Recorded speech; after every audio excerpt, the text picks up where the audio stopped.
मैं आज तक कभी भी कोई मर्डर केस नहीं हारा। इसकी वजह है स्ट्रैटेजी, जो किसी भी अच्छे क्रिमिनल डिफेंस का सबसे जरूरी हिस्सा। जहां तक मेरी प्रोफेशनल एथिक्स का सवाल है, अगर कोई क्लाइंट मेरे पास आता है तो उसे रिप्रेजेंट करना मेरा कर्तव्य है। चाहे मुझे लगे कि वो दोषी है या वो निर्दोष है, मुझे उससे फर्क नहीं पड़ता। एक प्रोफेशनल होने के नाते मेरा काम अदालत के सामने उसका बेस्ट केस रखना है। इंद्रानी ने खुद को अदालत में रिप्रेजेंट करने के लिए मुझे चुना, क्योंकि उसे लगा कि इस काम के लिए सबसे सही इंसान मैं हूं, और इसीलिए मैंने एक केस लिया। वो अब तक ये बात साबित ही नहीं कर पाए हैं कि शीना जिंदा है या मर चुकी है, क्योंकि फोरेंसिक्स शीना के मृत होने की थ्योरी को सपोर्ट नहीं करता है। नहीं, और वैसा नहीं। रुको। और 307 फिर से नहीं, शांत, रिलैक्स। नहीं, बट मेरा मतलब है कि 307 शुरू करते हैं। तो इंद्रानी कहेगी, देखो मैंने तो उसे अमरसंस के बाहर ड्रॉप किया था, और वो आखिरी इंसान कौन था जिसको उसने कांटेक्ट किया था? राहुल। उसने तुम्हें मैसेज भेजा। हाँ, और फिर उसने इंद्रानी को भी एक मैसेज भेजा था। सही कहा तुमने, मैसेज आया था देर रात, उसी रात को। तो एक्चुअली उसके बाद भी उसने मुझे सुबह मैसेज किया था। क्या? उसने मुझे सुबह मैसेज किया था, और वो बहुत अलग साउंड कर रही थी, थोड़ी अजीब सी। मुझे नहीं पता मैं क्या करूं, क्या कहूं। मुझे कुछ नहीं पता। नहीं डार्लिंग, तुम्हें कुछ करने की जरूरत नहीं है, कुछ सोचो मत। लोग ये सब भूल जाते हैं। ऐसा पहली बार नहीं हुआ है कि किसी ने ब्रेकअप किया हो, पहली बार नहीं हुआ है राहुल। और तुम भी ना, बस अपनी जिंदगी को समेटो और आगे बढ़ो। मेरी लाइफ में अलग अलग फेज आए। कभी लगता वो मर चुकी होगी, कभी लगता जिंदा होगी, और फिर लगता ओह अच्छा वो मर चुकी है। फिर उसके बाद कुछ SMS बाहर आते हैं, तो वो पक्का 24 अप्रैल 2012 के बाद भी जिंदा थी। पूर्व मीडिया टाइकून से हत्या की आरोपी बनी इंद्रानी मुखर्जी ने सनसनीखेज दावा किया है कि शीना बोरा जिंदा है और वो जम्मू कश्मीर में है। हम में से हर एक पत्रकार जो तब अदालत जाता था, उसने कभी न कभी ये जरूर सोचा होगा कि क्या शीना सचमुच नहीं रही। इस केस में इंद्रानी ने ये बात कभी नहीं मानी कि शीना मर चुकी है। जब तक सच्चाई बाहर नहीं आती है कि शीना कहाँ है, मैं खोज बंद नहीं करने वाली हूँ। इंद्रानी ने दावा किया है कि शीना जैसी दिखने वाली एक महिला को हाल ही में गुवाहाटी एयरपोर्ट पर देखा गया था। देखिए, मेरे पूरे करियर में मैंने अब तक कभी इतना अजीब केस नहीं देखा है। ये एक ऐसी पहेली है जो मुझे लगता है, मुझे विश्वास है मैंने हल कर ली है, लेकिन फिर भी कुछ भी समझ नहीं आता, क्योंकि जब तक हमें शीना मिल नहीं जाती, यही सवाल उठता है कि शीना बोरा के साथ हुआ क्या। मुझे नहीं पता कि शीना की हत्या हुई है, क्या शीना मर चुकी है। ये सब अजीब है। मतलब ये कहाँ खत्म होगा? क्या इसकी शुरुआत क्या है, इसका अंत क्या है? मतलब क्या शीना मर चुकी है, क्या वो जिंदा है? और इस पॉइंट पर मुझे क्या सोचना चाहिए? इस पॉइंट पर मेरा दिल कहाँ है? इसे समझने की कोशिश में मैंने 7 साल गुजार दी। मुझे सिर्फ इतना पता है कि इस पूरी कहानी में बहुत पैसे इन्वॉल्व हैं और बहुत सारा धोखा। शीना के लापता होने के 3 साल बाद अचानक खार पुलिस स्टेशन को कैसे पता चला कि इंद्रानी ने अपनी बेटी की हत्या कर दी है और उसकी बॉडी मुंबई से करीब 100 किलोमीटर दूर रायगढ़ में फेंक दी है? कोई तो होना ही चाहिए, उनका कोई सोर्स। एक ऐसी कॉन्स्पिरेसी थ्योरी सामने आई थी कि राकेश मारिया को किसी अज्ञात सोर्स से कॉल आया था कि रायगढ़ में एक बॉडी मिली है, और वो बॉडी असल में शीना बोरा की है। उसकी हत्या हुई है, वो लापता नहीं है, और इंद्रानी मुखर्जी का ड्राइवर श्यामवर राय इस हत्या में शामिल है। मुंबई पुलिस के मुताबिक एक टिप मिलने के बाद श्यामवर राय बांद्रा के कार्टर रोड इलाके में गया था अपने पास मौजूद गन को ठिकाने लगाने के लिए। क्यों कोई भी ड्राइवर 8 किलोमीटर चलकर कार्टर रोड जाएगा एक गन ठिकाने लगाने के लिए, जबकि वो मिठी नदी के पास रहता है, जो शायद गन ठिकाने लगाने की सबसे बेहतरीन जगह है। पुलिस रिकॉर्ड के मुताबिक पुलिस को उसकी हरकतों पर शक हुआ। उन्होंने उसे पकड़ लिया और उन्हें उसके पास एक गन मिली। पुलिस उसे पूछताछ के लिए ले गई, और पूछताछ के दौरान उसने ये बात बताई कि उसने इंद्रानी और संजीव खन्ना के साथ मिलकर शीना को 2012 में मारा था। देखिए, जब हम किसी भी अपराधी को गिरफ्तार करते हैं, तब वो अपने गुनाह खुद ही कबूल कर लेता है, भले ही वो अपराध पहला हो, दूसरा हो, तीसरा हो। जो कुछ भी वो कहता है वही सच है। पुलिस में आमतौर पर ऐसा किया जाता है अनऑफिशियली कि अगर आप किसी गैंगस्टर या अपराधी को पकड़ना चाहते हैं तो आप कोई हथियार उसके यहाँ रखवा देते हैं और अवैध हथियार का एक केस बना देते हैं। मुझे लगता है कि ये पूरा एंगल कि राकेश मारिया को एक गुमनाम कॉल आता है जिसमें उन्हें कहा जाता है कि ड्राइवर के पास एक गन है, मुझे लगता है कि ये सब झूठ है।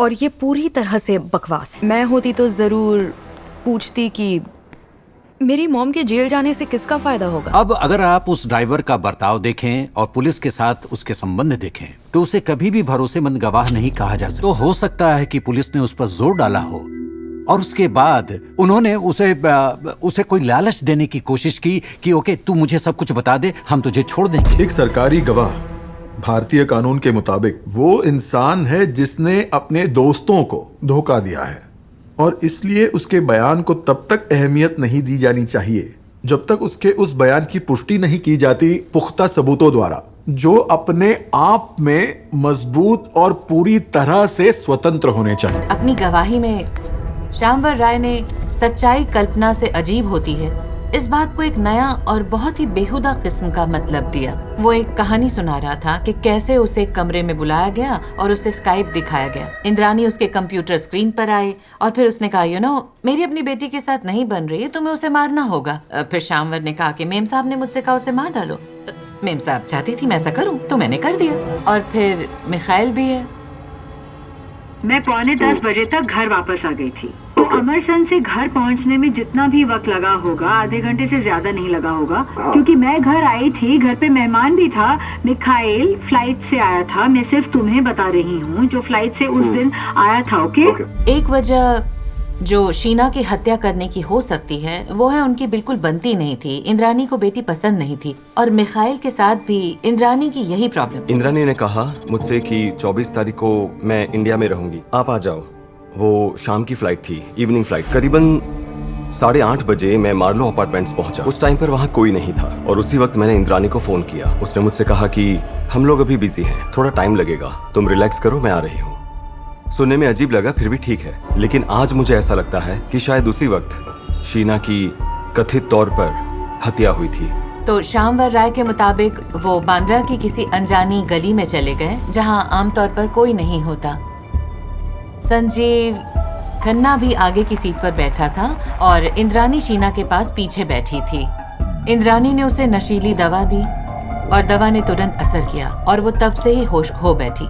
और फिर संजीव कार की पिछली सीट पर आया और कहा जाता है उसने शीना को उसके बालों से पकड़ा। वो शीना की गोद में कूद गई और उसने बहुत आक्रामक तरीके से उसे पकड़ लिया और तभी श्यामवर ने मदद करने की कोशिश की और उसने शीना को पकड़ने के लिए हाथ पीछे रखा। इंद्रानी ने 5 मिनट में ही बेटी का गला घोट दिया और फिर वहाँ से वो लोग ताज होटल गए। श्यामवर राय ताज के बाहर एक लाश के साथ बांद्रा के भीड़ भाड़ वाले इलाके में रुका हुआ था, जबकि इंद्रानी चाय पीने के लिए अंदर गई। हालांकि उसकी गाड़ी में एक लाश पड़ी थी और वो बाहर लाश की रखवाली कर रहा था। फिर वो लाश को घर ले गए। गैराज में उन्होंने लाश को गाड़ी से निकालकर डिक्की के अंदर डाल दिया। कुछ देर बाद इंद्रानी घर आई। उस वक्त मैं टेरेस पर इंतजार कर रहा था। उसने मुझे विस्की ऑफर की। फर्स्ट मैंने जो सिप लिया, मेरे मुंह में वो कुछ एक केमिकल जैसा कुछ टेस्ट आता है जो मैंने पहले महसूस किया था। मैं अलर्ट हो गया। तभी एक आदमी आया, वो दरवाजे के पास खड़ा था और तब मैंने संजीव खन्ना को देखा। सच कहूँ तो तब मैं बहुत डर गया था, क्योंकि वो बंदा जब पिछली बार दिखा था तब मुझे रिहेबिलिटेशन सेंटर भेजा गया था। मैंने सिर्फ एक सिप पिया और उसका असर इतना ज्यादा हो रहा था कि मुझे लगा कि मुझे चक्कर आने लगे। मैंने वो ड्रिंक फेंक दी। उसके बाद मुझे ये लग रहा था कि शायद मेरे बेहोश होने का इंतजार कर रही, और उसने अचानक से कहा कि मुझे एक मीटिंग में जाना होगा अभी। अजीब सा लगा मुझे। रात के 1:30-2 बजे नॉर्मली लोग कभी मीटिंग में जाते हैं क्या? सीधे वहां से एयरपोर्ट चला गया गुवाहाटी जाने के लिए। उस रात मैं मारा जा सकता था। श्यामवर राय आखिर तक अपनी कहानी पे अड़ा रहा। फिर उन्होंने बॉडी को किसी तरह पिछली सीट पर सीधा बिठाया, उसे लिपस्टिक लगाई, उसके बाल बनाए। जब वो बॉडी को ठिकाने लगाने जा रहे थे तब रास्ते में पेट्रोल पंप पर रुके। हाईवे पर लोग गुजरे होंगे और फिर भी बॉडी बिल्कुल सीधी थी।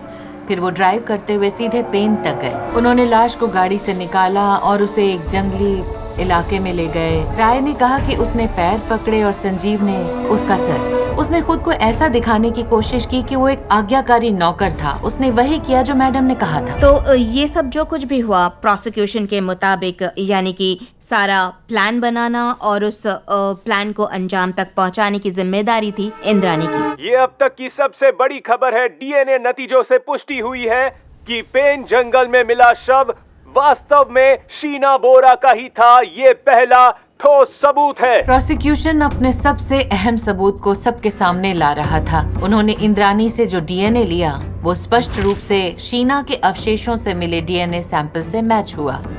प्रोसिक्यूशन ने जो भी सबूत सामने रखे, डिफेंस उसमें खामियां निकालता रहा। जिस तरह डीएनए एनालिसिस किया गया है इस मामले में, जिस तरीके से उसे अंजाम दिया गया है, वो एक मजाक है। मुकदमा जैसे ही शुरू हुआ तो डिफेंस ने एक्चुअली गंभीर खामियों की ओर इशारा किया, जैसे कि डीएनए विश्लेषक का ग्राफ के एक हिस्से को हाथ से भरना, और डिफेंस इन खामियों पर टूट पड़ा और साथ ही किसी और टेक्निकल गलती पर जिससे संभव था वो डीएनए सबूत को अदालत से बाहर फेंकवा सके। मैं प्रोसिक्यूशन के दावे को झूठा ठहरा रहा हूं कि जो बॉडी पुलिस को मिली वो शीना की बॉडी है। पर क्या आप लोग ये साबित करने के लिए एक और डीएनए टेस्ट की मांग कर रहे हैं कि ये बॉडी शीना की नहीं है? डिफेंस ये सवाल क्यों पूछे कि वो बॉडी जो मिली है वो शीना की है या नहीं? ये प्रोसिक्यूशन की जिम्मेदारी है कि किसी भी शक के दायरे के परे वो मेरा जुर्म साबित करे। मेरा काम प्रोसिक्यूशन के केस को कमजोर करने का। लोग सिर्फ तभी मानेंगे कि इंद्राणी निर्दोष है अगर डिफेंस प्रोसिक्यूशन के केस को कमजोर कर सकेगा और पुलिस के ब्यौरे की धज्जियां उड़ा सकेगा। और मुझे नहीं लगता कि इंद्राणी मुखर्जी या फिर उनकी डिफेंस टीम ने एक शक्तिशाली जवाब दिया है, एक ऐसा जवाब जो पूरी तरह से चुनौती दे पाए और काट पाए उस पुलिस संस्करण को जो पहले ही कई सालों से लोगों के दिमाग में घर कर चुका। एक लाश मिली है। ताजा खबर ये है कि इंद्राणी मुखर्जी ने शायद शीना बोरा की हत्या के बाद भी काफी वक्त तक अपनी बेटी होने का नाटक किया हो। इंडिया टुडे को सूत्रों ने बताया कि इंद्राणी ने अपनी बेटी की मौत के बाद 1 साल तक उसका मोबाइल फोन इस्तेमाल किया। रिपोर्ट से पता चलता है कि इंद्राणी मुखर्जी ने अपनी बेटी बनकर फोन पर राहुल मुखर्जी से रिश्ता तोड़ लिया था। मुझे नहीं पता कि वो सारे मैसेजेस किसने भेजे थे। मुझे खुद को तो ऐसा नहीं लगता कि मेरी मॉम उस तरह के मैसेजेस भेज सकती है। प्रोसिक्यूशन ने एक गवाह पेश किया था जो दरअसल बेसिकली इंद्राणी की सेक्रेटरी थी, और इंद्राणी जो कुछ भी कर रही थी शीना के ना होने को छुपाने के लिए, वो सब उसे पता था। उस गवाह ने कोर्ट को बताया कि इंद्राणी ने शीना के ईमेल आईडी को इस्तेमाल करने की कोशिश की। जब वो ऐसा नहीं कर पाए, उन्होंने शीना के लिए एक नई आईडी बनाई। एक ईमेल आईडी बनाया था जो था shinabora@hotmail.com। शीना के लापता होने के बाद ये मेल आया था shinabora@hotmail.com से संडे 27 जैन 2013। जब मैंने तुम्हें बर्थडे पर विश किया, तुम में इतनी भी डिसेंसी नहीं थी कि तुम मुझे थैंक यू बोल। मेरे बारे में झूठ बोलना बंद करना होगा, इसे अभी बंद करो शीना। ऐसा नहीं लगता कि ये बस एक इतना अजीब सा ईमेल आया था मुझे, जैसे मैं बहुत कंफ्यूज थी कि जब किसी ने अगर ये शीना नहीं थी तो फिर कोई और था, राइट? ये बस इल्जाम है जिन्हें साबित करने के लिए सबूत नहीं है, तो इन्हें सच नहीं मान सकते।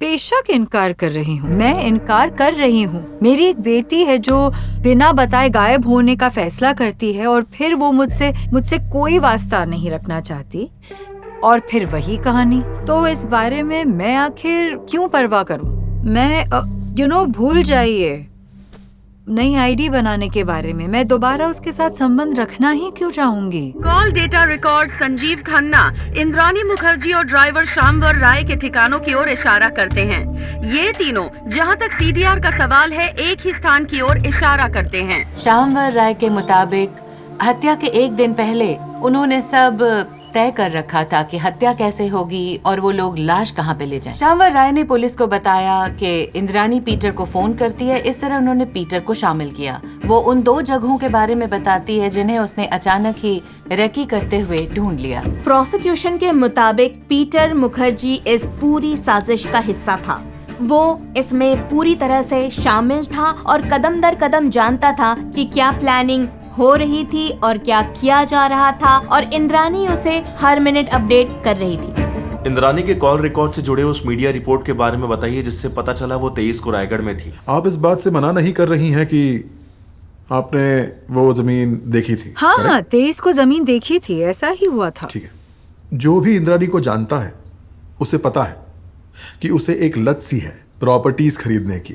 वहां एक एग्रीकल्चरल जमीन थी जिसे खरीदने का इनका इरादा था। वो प्रॉपर्टी जब इन्होंने देख ली तब ये वापस लौटी और गंभीरता से उसे खरीदने का विचार करने लगी। देखिए बेसिकली ऐसा है कि मतलब उस वक्त हम बस प्रॉपर्टी ढूंढ रहे थे। तो ये एक अजीब इत्तेफाक था कि वो नहीं, जगह सिर्फ उस जगह जहाँ पर नहीं। वो लोग कह रहे हैं कि शीना की लाश लेकिन पाई हर गई कोई थी। जो बॉम्बे में वो रहता इलाका है उसी वहाँ जगह के प्रॉपर्टी पास था। ढूंढने जाता है, क्योंकि वो भी वहाँ फार्म हाउस बनाना चाहते हैं। वहाँ हर किसी के पास फार्म हाउस है। ये तो डेफिनेटली एक इत्तेफाक ही है कि इंद्रानी 23 तारीख को रायगढ़ जिले में थी, अपने लिए एक एग्रीकल्चरल प्रॉपर्टी ढूंढ रही थी।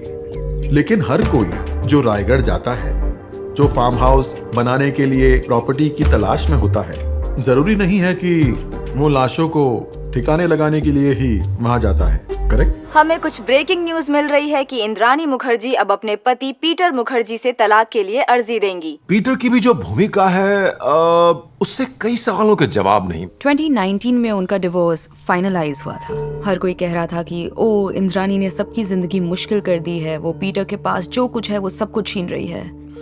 और मैं सोच रही थी फक, वो ये सब फिर से कर रही है, क्या बकवास है, आखिर ये चल क्या रहा है। मैं कोर्ट गई थी ताकि डैड को गले लगा सकूं और मैंने अपनी मॉम को वहां बैठे देखा। वो मुझे देखकर बहुत खुश हुई थी। मैं उन पर चीख पड़ी।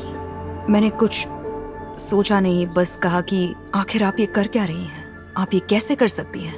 मैंने कहा कि आपने मेरे डैड के सारे पैसे चुराए, और मैंने ये भी कहा कि ये सब उनकी गलती है और कि वो मर्डरर हैं। मैंने उनसे कहा कि आपने शीना का मर्डर किया है। मैं वहां से घर चली गई।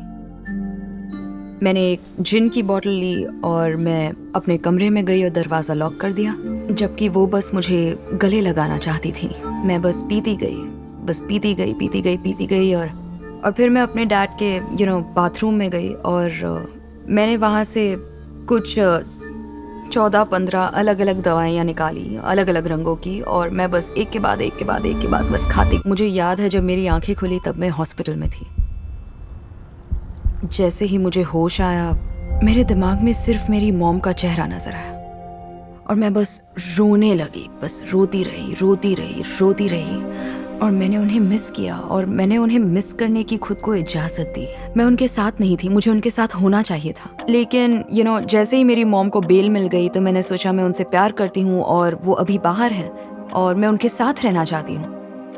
जब मैंने पब्लिकली मॉम के साथ खड़े रहने का फैसला किया, पीटर की फैमिली, उन्होंने 1 सेकंड में मुझे अलग कर दिया। वैसे भी मुझे नहीं लगता मैं कभी उनकी फैमिली का हिस्सा थी, तो ऐसा नहीं है कि धोखा हुआ।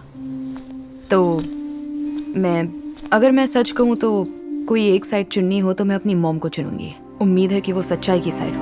मेरे लिए मेरी जिंदगी में फैमिली शब्द उतनी अहमियत नहीं रखता, क्योंकि मुझे नहीं पता मेरे लिए फैमिली क्या है जैसा औरों को पता होता है। मैं अपनी मॉम की जासूसी करने की कोशिश नहीं कर रही हूँ। मैं सिर्फ इस बात पर ध्यान दे रही हूँ कि मुझे एक बेटी होने का फर्ज निभाना है, फिर वो मर्डरर हो या ना हो। मेरी 18-19 साल की प्रैक्टिस में मैंने ऐसा मामला पहले कभी नहीं देखा है। इस कहानी का हर एक किरदार अपने आप में बहुत ही अनोखा है और हर एक का अपना ही कोई अलग मकसद है। तरह के लोग इस परिवार का हिस्सा हैं। आप कह नहीं सकते कि किसकी सच्चाई क्या है, कौन किससे जुड़ा है, किसके दिमाग में आखिर क्या चल रहा। परिवार के सदस्यों के आपसी रिश्तों में पैसा और प्रॉपर्टी की वजह से क्या उथल पुथल हो रही है। खास तौर पे मिखाइल का अपना ही अलग मतलब रहा। कोई भी समझदार इंसान जो किसी हत्यारे से दूर भाग रहा हो, वो हत्यारे को मैसेज भेजकर नहीं कहेगा hey I love you so much, और फिर उस तरह के मैसेजेस लगातार भेजता रहेगा। तो ये तो बेवकूफी है। इंद्रानी से मेरा रिश्ता पूरी तरह पैसों की मदद पर टिका है। मैं उसे किसी तरह से नाराज नहीं करना चाहता। लोग अक्सर मुझसे पूछते हैं, तुमने जाकर शीना को ढूंढा क्यों नहीं? कोई 20 साल का लड़का आखिर क्या करता, जबकि वो ख्याल रख रहा था उसके बूढ़े नाना नानी का। मैं अपना घर कैसे छोड़ सकता था? आपने दावा किया कि आप शीना को ढूंढ रहे हैं, लेकिन आपने एक ईमेल नहीं भेजा ये जानने के लिए कि वो कहाँ है। राइट। आपने कहा आपके नाना नानी की तबीयत बहुत खराब थी, लेकिन दूसरी तरफ आप जाकर एसयूवी खरीदते हैं। उनकी तबीयत तब उतनी ज्यादा खराब या बुरी नहीं थी जब मैंने वो गाड़ी खरीदी थी। गाड़ी 2014 में खरीदी। हाँ। आपने अभी अभी कहा कि उनकी तबीयत इतनी खराब थी कि आप शीना को ढूंढ नहीं पाए या शीना को ईमेल तक नहीं भेज पाए क्योंकि उनकी तबीयत खराब थी। हाँ वही। जब तक उनकी तबीयत बिगड़ गई, मैंने कहा वो पहले से ही बीमार थे, मुझे एक एसयूवी खरीदनी थी। वो मेरे लिए एक सपने जैसा था, क्योंकि जिंदगी में मैंने कभी एसयूवी नहीं चलाई थी। उस वक्त मैं सिर्फ 22 साल का था। मुझ में ज्यादा अकल नहीं थी। मैं आपको ये बता दूं कि मिखाइल बस शिकायत करता रहता है। मिखाइल कामचोर है और कुछ नहीं, और वो एक झूठा आदमी है। हर परिवार में एक ऐसा मेंबर होता है जो किसी काम का नहीं। मिखाइल वही है। और लोग मुझे सुनाते हैं कि मैं अपने बच्चों को छोड़कर क्यों चली गई। मुझे नहीं लगता कि उसके लिए मुझे माफी मांगनी चाहिए। देखिए 8 साल बीत चुके हैं इस केस को। जहां देखो वहां कई झूठ तैर रहे हैं, और सच्चाई तक पहुंचने में मुसीबत तब होती है जब परिवार के सारे जरूरी सदस्य शायद कुछ छिपा रहे हैं और सच्चाई को बाहर नहीं आने दे रहे। शायद अब तक उन्होंने जो भी जाहिर किया हो उससे वो कहीं ज्यादा जानते हैं, और मेरे हिसाब से वो नामुमकिन सा बना देता है अलग करना सच या आधे सच को उस झूठ से जो अब तक कहा गया है। क्या कहा? मैं कुछ समझा नहीं। मैं कह रहा हूँ वो ठीक है, तुम्हें फिक्र करने की जरूरत नहीं है। ओके ठीक है। ठीक है, वो है कहाँ, कुछ पता है? मुझे कोई आइडिया नहीं है। मुझे कोई आइडिया नहीं वो कहाँ है। ठीक है। और मैंने भी तो उसने क्या कहा था? हाँ क्या बात की थी उसने? उसने कहा उसने मुझसे कुछ खास कहा नहीं, लेकिन जब इंद्रानी ने कहा कि तुम प्लीज जीजू से बात करो और उन्हें बताओ कि तुम ठीक हो, तब उसने कहा कि जीजू हाय, मैं ठीक हूँ, और यू नो। ओके नहीं पापा मेरी बात सुनिए। नहीं बस बहुत हो गया, मेरी बात सुनिए पहले आप। अगर आप आराम से अपना दिमाग लगाकर थोड़ा लॉजिक लगाएंगे ना, अगर थोड़ा सोचेंगे ना, यार पापा ये क्या बात हो गई? जो आप कहेंगे मुझे तो वही मानना पड़ेगा, या जो इंद्रानी कहेगी वो मानना पड़ेगा। अरे आपने तो उसकी कॉल तक नहीं सुनी पापा। आई मीन इंद्रानी को शीना का फोन नंबर मिल गया है ना, उसने उसे फोन किया था। इंद्रानी और शीना साथ है। और हो सकता है कि शीना ने कहा हो कि मुझे अपना MBA करना है और मुझे उसके लिए पैसों की जरूरत है, और इंद्रानी ने कहा होगा कि हाँ ठीक है मैं तुम्हारी हेल्प करूंगी, तुम जाओ और अपनी पढ़ाई पूरी कर लो। ऐसा हो सकता है ना? हमारी अभी एंगेजमेंट हुई, ओके, और इसलिए मुझे आपकी बातों पर यकीन नहीं हो रहा। और देखिए पापा, आई रियली लव यू, लेकिन आप मेरे सब्र का इम्तिहान ले रहे हो, ओके? और मैं जानता हूँ मैं आप पर दबाव डाल रहा हूँ, बट आई एम सॉरी, मैं ये नहीं मान सकता। मैं अपने हिसाब से ही करूंगा, मैं अपना काम जारी रखूंगा चाहे कुछ भी हो, जब तक मुझे कोई ठोस क्लियर सबूत नहीं मिल जाता कि शीना ठीक है। ओके? और इसके लिए मुझे उससे बात करनी पड़ेगी। तो जब तक ये सारी बातें क्लियर नहीं हो जाती, ये सब मेरे दिमाग में चलता ही रहेगा, समझे? राहुल दरअसल प्रोसिक्यूशन का एक एक्चुअली सबसे जरूरी गवाह था। वो उनका स्टार विटनेस था। हमने राहुल के बैकग्राउंड की काफी जांच की और सारा होमवर्क भी किया। यहाँ तक कि हमारी टीम ने राहुल का पुराना क्रिमिनल रिकॉर्ड इंडिया और यूके में भी ढूंढ निकाला। कल अगर आपको याद होगा कि कोर्ट में राहुल मुखर्जी ने ये भी एडमिट किया था कि उसके घर पे पुलिस की रेड हुई थी यूनाइटेड किंगडम में। वहां पर गांजा पकड़ा गया था, वो गांजे की खेती कर रहा था। 6-7 पौधे वहां पर मिले थे उसके घर पे।